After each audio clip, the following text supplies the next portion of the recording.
Hello, friends. Welcome to Pieces Here, the series exploring the architects of enough. Today we continue our theme, Stewards of the Earth, by diving into the life and wisdom of Vandana Shiva, a voice that reminds us that being a steward begins with the tiny essential seed. I will make a note that Vandana Shiva has a little cameo role in my last book, Mano Mutante, Book 6 of the Peter the Water Dog Saves a Planet series. It's on food systems. Architect of Enough. Vandana Shiva's life is a testament to the idea that science, nature, and social justice are inseparable. She shifted her focus from quantum physics to the global politics of food and agriculture, advocating for a worldview she calls Earth Democracy. Born in 1952 in the Himalayan foothills of India, her early life was steeped in the wisdom of forests and farms. This connection was shattered when, after completing her studies, she discovered a favorite forest near her home had been cleared. This act of destruction galvanized her activism. She joined the Chipko movement in the 1970s, a nonviolent, women-led collective action where participants literally hugged trees to prevent logging. The women understood that the true value of the forest was not its commercial timber, but the water, soil, and local fuel it provided for survival. Shiva's primary fight is against industrial, corporate-controlled agriculture, often associated with the Green Revolution. She argues that this system replaces the Earth's natural biodiversity with monocultures dependent on chemical inputs, leading to ecological harm and farmer debt. In 1991, she founded Navdanya, meaning 9 seeds, a movement dedicated to conserving native seed varieties, promoting organic farming, and establishing over 100 community seed banks across India. For her, protecting the seed or fighting for Bij Swaraj, seed freedom, is the most crucial act of economic and ecological resistance. Vandana Shiva advocates for a change in perception, seeing humans not as masters of the planet, but as members of an Earth family. If you wish to learn more, her book Earth Democracy, Justice, Sustainability, and Peace is an accessible entry point to her philosophy. The Enough Reflection. Plant a memory.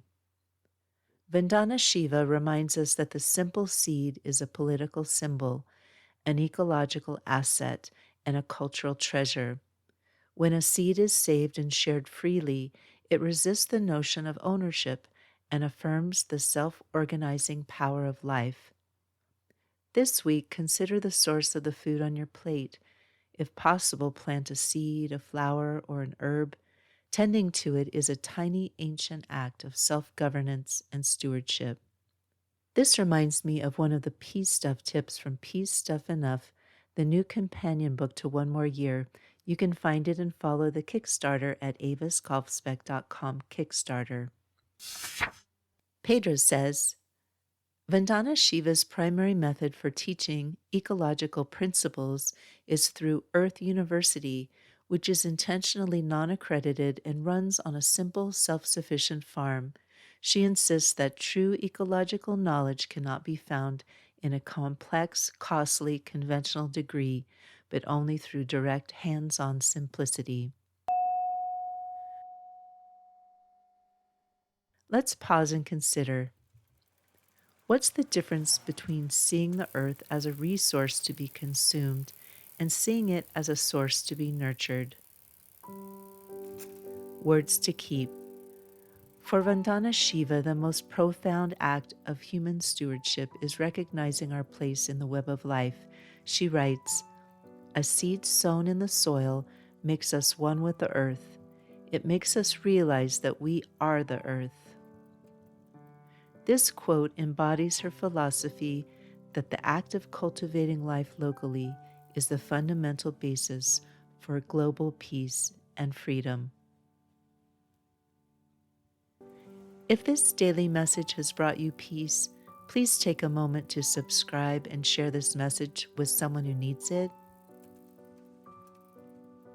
That was the life and wisdom of our architect of enough for this episode. If their story has inspired you to seek your own path to less consumption and more contentment, then please step off the treadmill with me. Let's learn from the architects of enough and discover together that for our planet, for our community, and for ourselves, peace is here. To follow my work, including the new book, Peace Stuff Enough, the entire Pedro the Water Dog Saves the Planet series, and the podcast archive, visit avaskalfsbeck.com. That's also where you can find the link to my current Kickstarter. Our music is Dalai Lama Riding a Bike by the talented Javier Peque Rodriguez. You can find links to his music on Spotify and Bandcamp in the show notes. Thank you again. Listen for the peace.